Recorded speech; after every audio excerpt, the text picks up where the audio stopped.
In the beginning was the Word.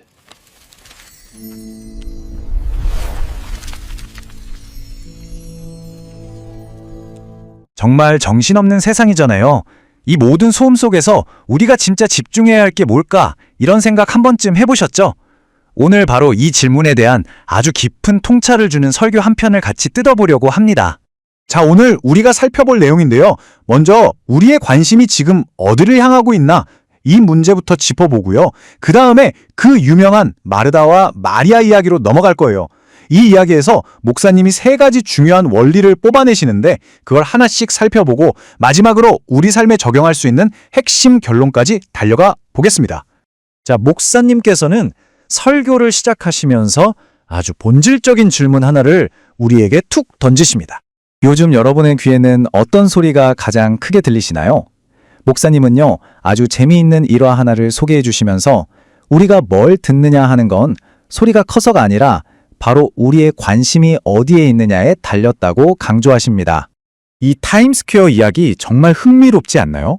곤충학자는 시끄러운 도시 한복판에서도 귀뚜라미 소리를 듣고 다른 사람들은 동전 떨어지는 소리에만 반응하잖아요.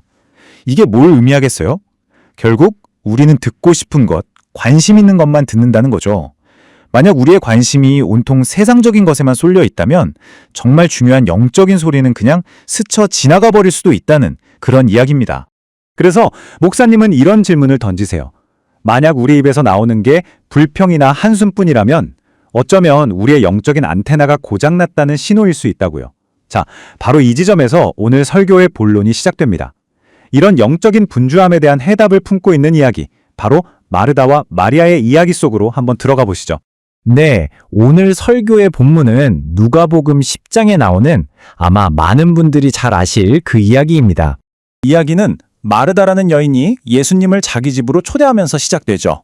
여기서 목사님께서 먼저 짚고 넘어가시는 게 있어요. 뭐냐면 예수님을 대접하고 섬기려는 마르다의 마음, 그 열정 자체는 정말 귀하고 칭찬받을 만한 거라는 점입니다.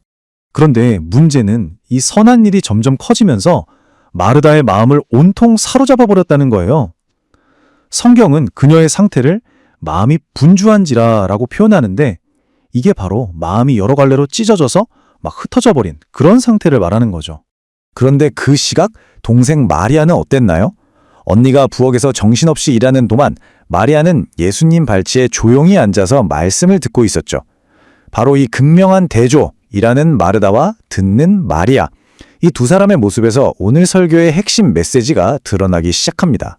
자, 목사님은 이 두 자매의 모습 속에서 우리 삶에 적용할 수 있는 아주 중요한 원리 3가지를 발견해내시는데요. 그 첫 번째 원리부터 살펴보겠습니다. 다시 마음이 분주하다는 말로 돌아가 볼게요. 이게 왜 위험하냐면요.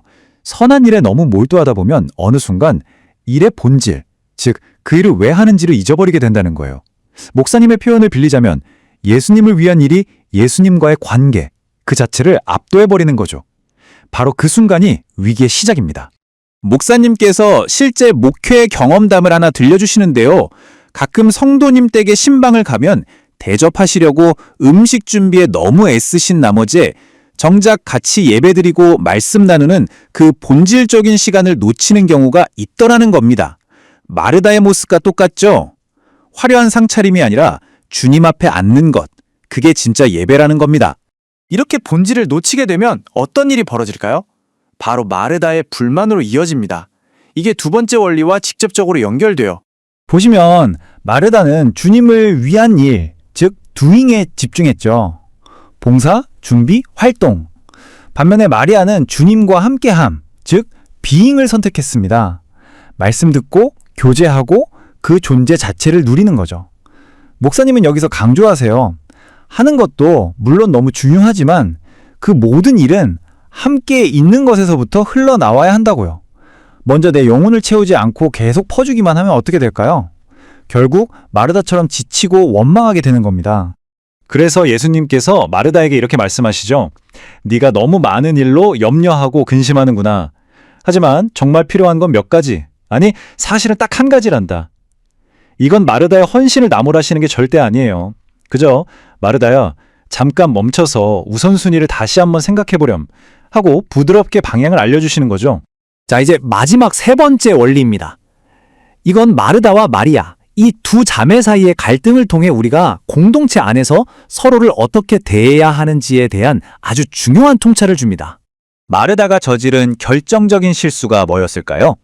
바로 자기 기준으로 동생을 판단한 겁니다.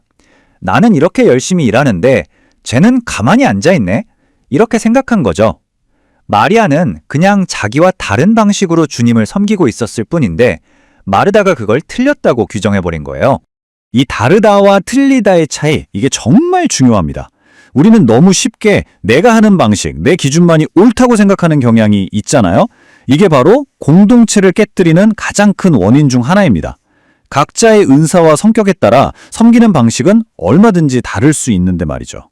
목사님은 교회를 노아의 방주에 비유하셨어요. 정말 각양각색의 사람들이 모인 곳이죠. 여기서 우리가 할 일은 서로를 판단하는 게 아니라 그냥 함께 있는 겁니다. 내 옆 사람이 어떻게 하던 신경 쓰기보다 그냥 나는 내 자리에서 묵묵히 내게 맡겨진 일을 신실하게 감당하는 것. 판단하고 상 주시는 건 오직 하나님의 몫이니까요.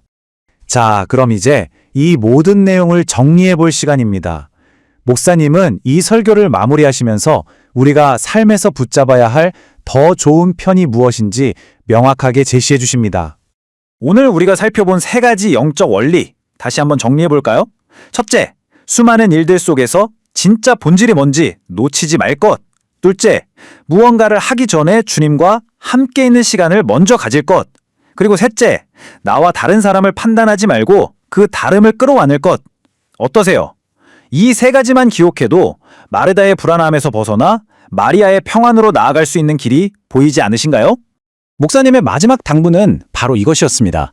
세상은 계속해서 우리를 분주하게 만들고 이 더 좋은 편을 빼앗으려고 할 거라는 거죠.